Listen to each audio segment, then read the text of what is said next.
淡季旅游的好处就是这样子。我们现在，这是刚刚所有的事情，就是我们现在开始录了就开始录了。我感觉这个马来西亚里是挂在这里记录所有发生的事儿。这种设定量不够维持那么久。现在电量能维持多久啊？应该可以录个，我也不知道。好大呀！哇，你看那里，那里有个那个，他们这个设计的好酷啊，帅呆了。确定？你刮我就想说，你看起来也就一般般啊，这说些什么鬼东西？不是，你给点反应，录视频的。Hello， 大家欢迎来到成都 Vlog 的下集。后面2天的行程呢，第1天我们去了广汉的三星堆博物馆，打车过去其实需要大概快1个小时。然后这个广汉三星堆博物馆呢，它其实是在广汉市，甚至就不是在成都，完全是另外一个地方。打车的时候，司机说这个城市其实偏工业区一点，然后没有什么别的好玩的东西，可能就是只有这些博物馆稍微有趣一点，但是有推荐当地一些还蛮好吃的东西。我们整体来说的话，可能至少人民的风貌上还是蛮令人喜欢的。我们参观这个三星堆博物馆呢，它首先就是场馆非常的大，真的非常大，有包括综合馆、青铜馆，还有新馆，非常非常多东西可以看，就是我觉得完全可以逛一整天。要不是因为我们下午又去做了别的事情，我觉得在这里可以玩蛮久的，甚至是因为你逛太久之后会有一点点被吞没的感觉，就是头脑会很累，就逛博物馆都会这样子。然后1号馆呢是我们先逛的，它是讲古蜀的历史和社会生活，然后等到2号馆的时候是更偏重于青铜的重器，还有一些宗教艺术的。在新馆的里面呢是23年它才开放，然后有1500多件的文物，还有一些是初次亮相的，包括说非常有名的像是青铜大力人像啊、青铜神树啊，然后还有一些金杖啊、黄金面具等等。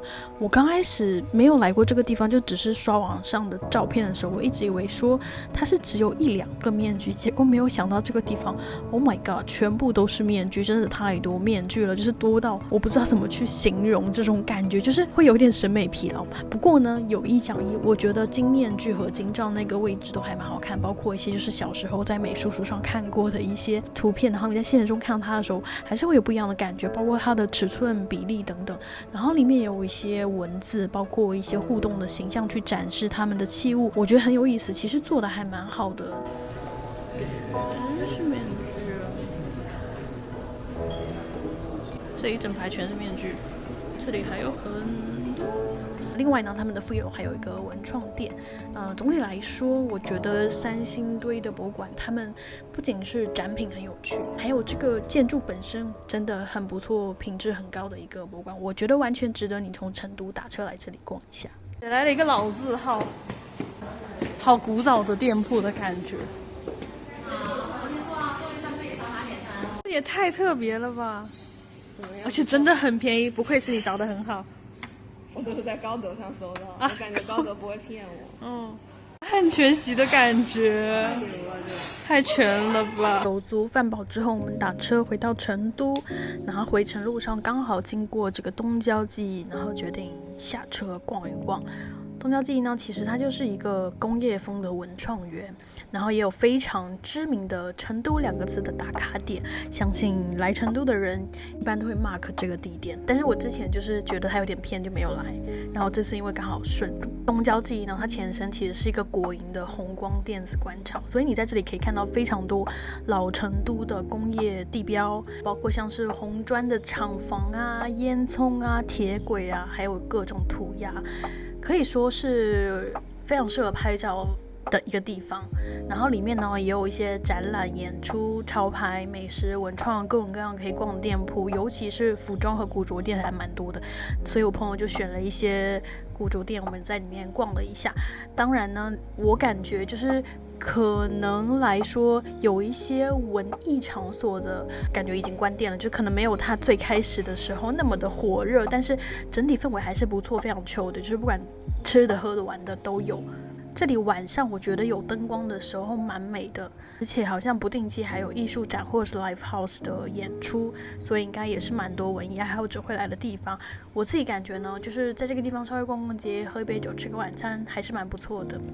大厂好多小狗哦，这里好多狗。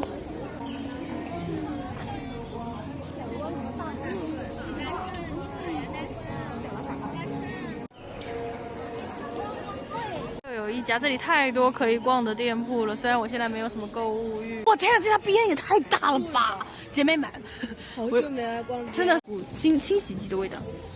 这个还挺好看的。哎，这套不错哎。那它为什么？这里除了有很多可以自由玩耍的空间，像是滑板啊，或者是遛狗的地方以外，还有非常多文创店，包括是一些手工做的小玩偶公仔之类的。